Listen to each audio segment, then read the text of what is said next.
જીવનમાં સુખ અને દુઃખ આવે તો શું કરવું? મને આ સવાલ કોઈ યુવાન વિદ્યાર્થી દ્વારા પૂછ્યો હોય તેવું લાગે છે. સુખ અને દુઃખ એક સિક્કાની બે બાજુ છે. સુખ આવે તો બહુ રાજી કે ફૂલાઈ ના જવું અને સાવચેત થઈ જવું, અને દુઃખ હોય ત્યારે તે પણ બે સારી વાતો શીખવી જશે. દુઃખ તમને જિંદગીને વ્યાપક દૃષ્ટિકોણથી જોતા શીખવે છે. આવા સમયમાં તમારી સાથે કોણ રહે છે અને કોણ દૂર થઈ જાય છે તે સમજાવે છે. એટલે તેનું મહત્વ ઓછું કહેવાય. એક વ્યક્તિએ પોતાના ટેબલ પર એક સુંદર વાક્ય રાખેલું. આ દિવસ પણ જતો રહેશે. રોજ સવારે તે આ વાંચે તો સમતા પ્રાપ્ત થાય. સારા ખરાબ દિવસો આપણને અનેક નવી વસ્તુઓ, અનુભવો, જ્ઞાન આપી જાય છે તે ઓછું છે. શ્રેષ્ઠ સાહિત્યનું સર્જન દુઃખી સંજોગોમાં થયું. નોબેલ પ્રાઇઝ વિજેતા રશિયન લેખક એલેક્ઝાન્ડર સોલ્ઝેનિત્સને તેની વિખ્યાત નવલકથા ધ ગુલેગ આર્કિપેલગો રશિયન કોન્સન્ટ્રેશન કેમ્પમાં લખી. ગીતા પરની ટીકા બાળ ગંગાધર તિલકે રંગૂનની જેલમાં લખી. ગિમ્પ્સસ ઓફ વર્લ્ડ હિસ્ટ્રી જવાહરલાલે જેલમાં લખી. લોકો પત્નીના અવસાનથી દુઃખી થાય ત્યારે નરસિંહ મહેતાએ કહ્યું કે ભલું થયું ભાંગી જંજાળ. એક બાબત તમને દુઃખ લાગે તો કોઈને સુખ લાગે. તમને વ્યસન છોડો તો દુઃખ થાય તો તમારા કુટુંબને આનંદ થાય. સવાલ માનસિક સ્થિતિનો છે. એક સમય હતો કે લોકો બીજાનું સારું જોઈ રાજી થતા. આજે સામાન ઘરે મર્સિડીઝ આવે તો ઘરમાં અજંપો કેમ થાય છે? લાઈફ સ્ટાઇલથી દુઃખની માનસિકતા વધી છે. આજથી હજુ 70 થી 80 વર્ષ પહેલાં આજના લાઈફ સ્ટાઇલ રોગો બહુ ઓછા હતા. ભારતીય પ્રજા તારક ચિહ્ન હરિકૃપા અને હરિ ઈચ્છા તારક ચિહ્ન આધારે જીવી જતા. સારું થાય તો હતી કૃપા અને કોઈ નબળો બનાવ હશે તો હરિ ઈચ્છા. પોતાના પર સુખ દુઃખ ના લેવાથી જીવનમાં એક તટસ્થ અભિગમ તેમના જીવનમાં હતો, તેથી ડાયાબિટીસ, બીપી, ટેન્શન ન હતા. અને એ જ સામાન્ય વસ્તુ દુઃખનું મોટું કારણ છે. પોષ માસની કડકડતી ઠંડીમાં એક ગરીબ માતા ઝૂંપડીમાં તેના બાળકને છાપા, ઘાસના પૂળા પાથરી સુવાડે છે ત્યારે બાળક પૂછે છે કે માં, જે બાળકોને ઘાસને છાપા નહીં હોય તેવા ગરીબ લોકોની શું થતું હશે? એટલે સુખ દુઃખ સાપેક્ષ છે. તમે દુઃખી હો તો તમારા હિત શત્રુ સુખી થાય કેમ કે એ તેના માટે સુખની વાત છે. પ્રસૂતિની અસહ્ય પીડા વેઠી બાળકને જન્મ પછી માતા રાજી થાય છે. આ દુઃખ તેના માટે સુખ લાવે છે. એક માણસ સમુદ્ર કિનારે ચાલતો હતો ત્યારે તેની સાથે બીજા બે અદૃશ્ય પગલાં પડ્યાં જતા હતા. પ્રભુ તેની સાથે હતા, વાતો કરતા હતા. અચાનક એક પગલાં અદૃશ્ય થયા એટલે તેણે ફરિયાદ કરી કે તમે મને કેમ છોડી દીધો? પ્રભુએ હસીને કહ્યું કે ગાંડા, હું તારી સાથે જ હતો પણ એક ભયાનક મોજામાં તું તણાઈ જાત એટલે તને મેં ઊંચકી લીધો એટલે તારા પગલાં ન પડ્યા. આમ, પરિસ્થિતિને તમે કઈ દૃષ્ટિથી જુઓ તેના પર પણ સુખ દુઃખનો તમારો આધાર છે.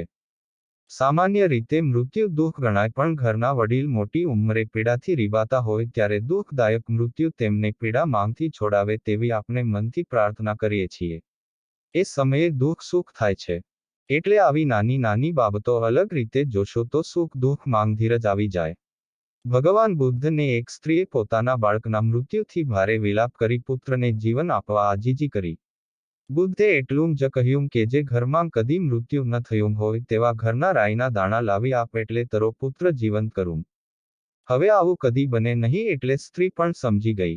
એકલું સુખ ઉબકા લાવી દે. ચિરજીવનનું વરદાન પામેલો અશ્વસ્થામાં આજે પણ રાજપીપળાના જંગલોમાં જીવવાની પીડા સાથે ફરી રહ્યો છે તેવું કહેવાય છે. એકનું દુઃખ બીજાનું સુખ હોય છે.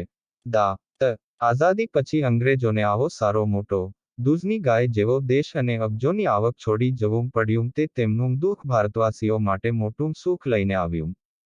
એટલે આવી બાબતો સાપેક્ષ છે તેમ સમજી જીવન સુખ દુઃખના તાણાવાણાથી વણાયેલું છે તેમ માનીને સહજ રહેવાનો આનંદ રાખીએ.